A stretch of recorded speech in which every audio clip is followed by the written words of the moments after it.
Assalamualaikum warahmatullahi taala wabarakatuh.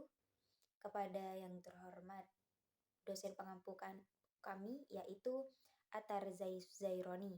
Di sini saya Wahyuni, saya akan menjelaskan tentang statistik yang mana sudah telah diajarkan oleh dosen pengampu kami di hari sebelumnya. Di sini saya mengambil judul yaitu analisis pengaruh jenis kelamin terhadap nilai.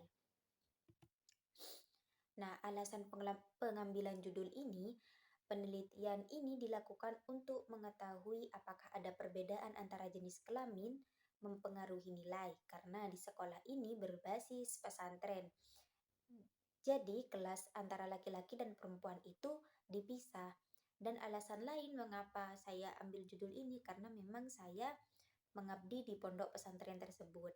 Jadi, saya penasaran apakah ada perbedaan nilai ketika jenis kelamin ini dipisah antara laki-laki dan perempuan, begitu. Nah, saat pengambilan ini di Pondok Pesantren Darut Tauhid kelas 11 di mata pelajaran Bahasa Indonesia. Cara pengambilan subjek saya ialah memakai teknik Stratified Random Sampling, yaitu sampling acak bersetara. Teknik ini dipilih karena populasi siswa kelas 11 ini terbagi menjadi dua kelompok yang berbeda dari masing-masing kelompok. Jadi masing-masing kelas diambil dari sampel acak yaitu random dengan jumlah yang seimbang sehingga diperoleh 15 mahasiswa laki-laki dan 15 siswa perempuan dengan total keseluruhan yaitu 30. Nah, perempuan itu menunjukkan variabel X dan laki-laki itu variabel Y. Mengapa saya mengambil sampel acak?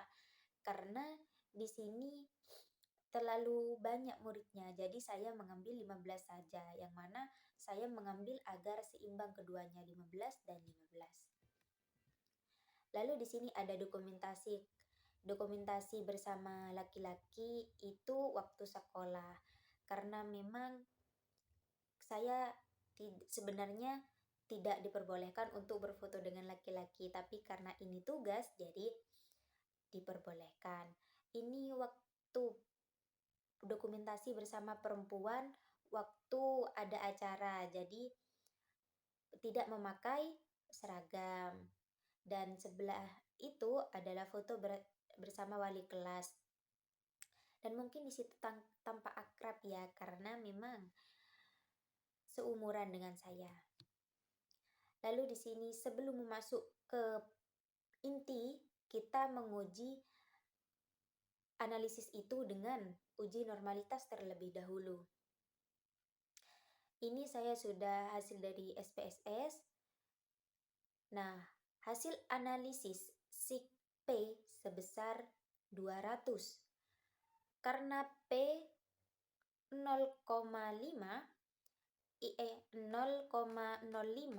itu tidak bisa, jadi di awalnya 2 ini kan ada nolnya, jadi saya tambahin 0. 200 lebih besar daripada 50, maka HO diterima. Dapat disimpulkan data distribusi ini normal. Yaitu selanjutnya hasil analisis L hitung. Di sini hasilnya 130, 0,130 L hitung, yaitu lebih kecil daripada L tabel, di mana L tabel itu 0,161, 15%, maka HO diterima. Dapat disimpulkan data distribusi normal. Nah, jadi hasil data yang kita uji itu semuanya normal.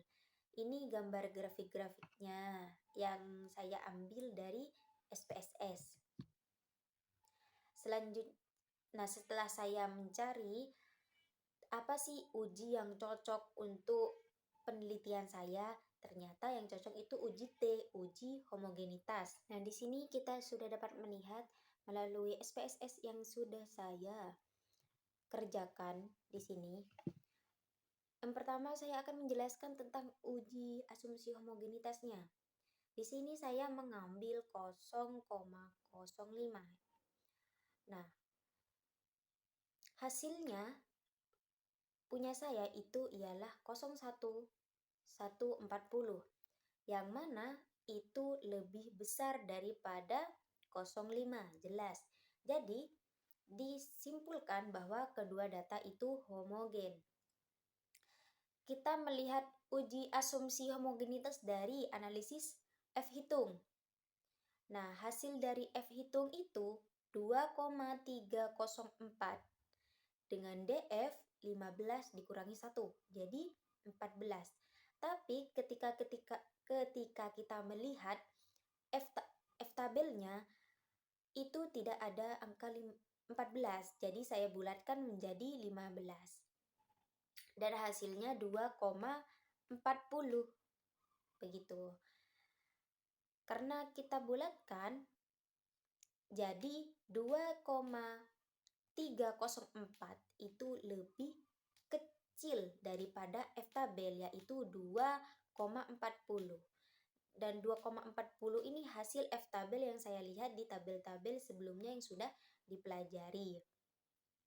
Jadi dapat disimpulkan kedua data itu homogen. Nah, diuji perbedaan hasil analisis sebesar 681. Karena kita mengambil 0,5, dapat disimpulkan kalau 681 itu lebih besar. Jadi tidak ada perbedaan di antara nilai perempuan dan laki-laki. Kita menganalisis pakai uji perbedaan T hitung 415 itu hasilnya kita. Dan ketika melihat yaitu 2048, dapat disimpulkan tidak ada perbedaan nilai antara laki-laki dan perempuan. Jadi semuanya normal. Nah, uji utama yang saya pakai itu ialah Independent Sample Test uji beda dua rata-rata. Begitu. HO itu tertulis tidak ada perbedaan nilai antara laki-laki dan perempuan, sedangkan H1 ada perbedaan nilai laki-laki dan perempuan. Dan kita mengambil rumus yang alfa-nya itu 0,05. Begitu.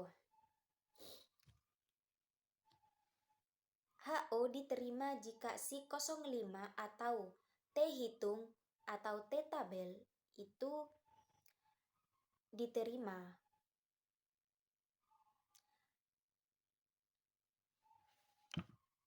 Maka di sini tertulis maka HO diterima tidak ada perbedaan nilai yang signifikan antara siswa laki-laki dan perempuan.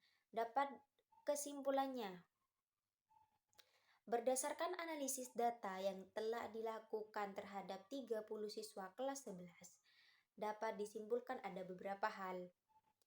Karena hasil uji normalitas itu normal, yang Kolmogorov itu normal, dan uji homogenitas Lefranc test normal antara laki-laki dan perempuan.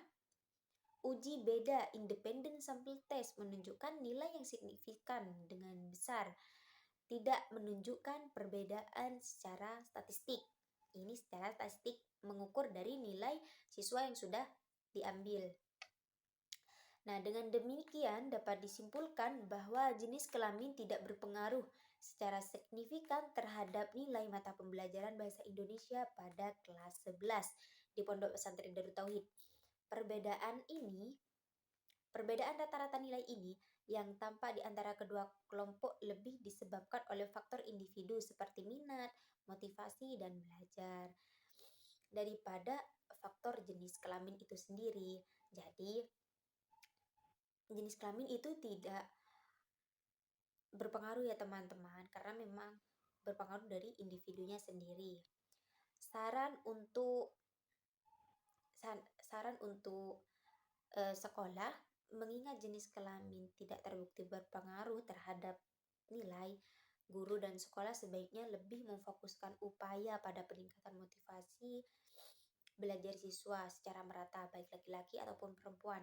Misalnya melalui pembelajaran dengan metode yang menarik, pemberian dukungan dan apresiasi, serta menciptakan lingkungan belajar yang nyaman. Karena motivasi belajar itu menjadi faktor yang lebih menguntungkan pencapaian siswa dibandingkan jenis kelamin. Nah, mungkin cukup sampai di sini saja penjelasan dari saya. Apabila terdapat banyak kesalahan dan tutur kata saya yang salah, mohon maaf yang sebesar-besarnya. Wabillahi taufiq wal hidayah wa ridho wal inayah. Wassalamualaikum warahmatullahi taala wabarakatuh.